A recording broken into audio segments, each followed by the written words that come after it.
Going to move on to the international papers now. Elena Casas with us here on set. Of course, the big story of the day, Mitt Romney. What are the US papers making of his victory? Well, the big question they're asking is Newt Gingrich going to give up now? Michael Tomasky in the Daily Beast says that effectively the battle is over. Whether Gingrich chooses to drag it out until June or not is his choice, and in the end it will only be embarrassing for him if he chooses to do so, and of course destructive to the Republican Party as a whole and damaging to their chances of winning the general election against Barack Obama. Now, the result proves two things, he says. One, that there just aren't as many Tea Party-leaning voters in the Republican primary electorate as we perhaps thought there were a few months ago when there was all this publicity around them. And secondly, that $16 million spent on attack ads in Florida alone, which is what Romney has spent, works. The money works, he says. And Romney, of course, has a huge amount of money behind him, along with the whole Republican Party establishment. And if Gingrich chooses to keep fighting this for the next few months, he can keep throwing money at him. Gingrich is never going to claw back the advantage, but it just depends how long he drags this out for, really. Now, Conservatives are worried that dragging it out will indeed damage the whole Republican Party, that if they're attacking each other rather than Obama for months to come, it will look bad. And in fact, the papers are full of Conservatives begging Gingrich to pull out now.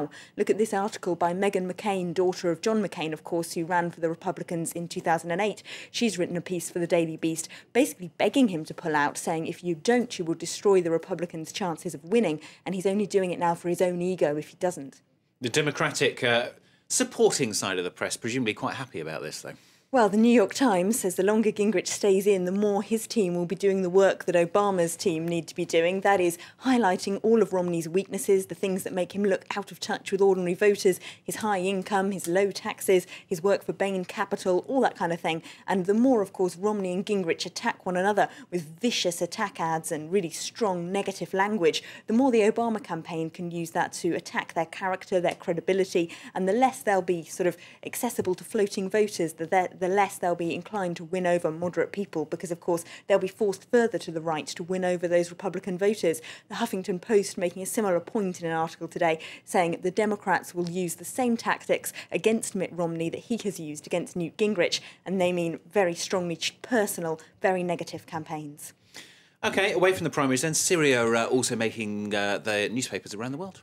Yes, look at this strong front page from the Lebanese newspaper L'Orient Le Jour. It's the Arab countries' call on the UN to end the killing machine in Syria.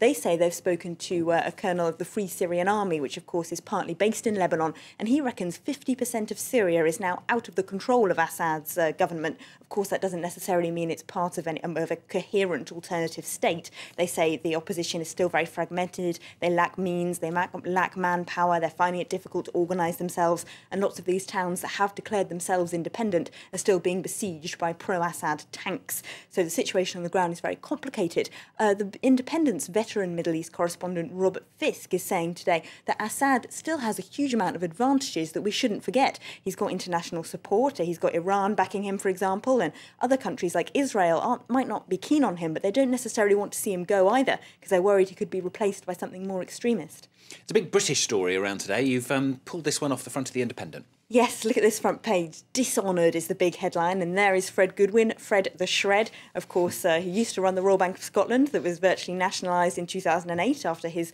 universally called dreadful management. He was stripped of his knighthood by the Queen yesterday in what's a very, very rare measure, and unless someone has actually committed a criminal offence. But the Independent says in their editorial, why stop with him? If we're going to be picking out scapegoats for the financial crisis, then all the politicians who were in charge, the cabinet ministers at the time, should be stripped of their honours, and so should all the heads of all the other banks. Now, for the Times, of course, they see things rather differently. They've got disgraced Goodwin is stripped of knighthood on this front page, and in their editorial they say if we're going to do things like this kind of mob rule justice, they call it, then that makes Britain look bad for business. It's not going to encourage any banks to come and work there. They say it's childish and a silly move. Dame Elena Casas with the newspapers every day here on France 24. Thanks very much.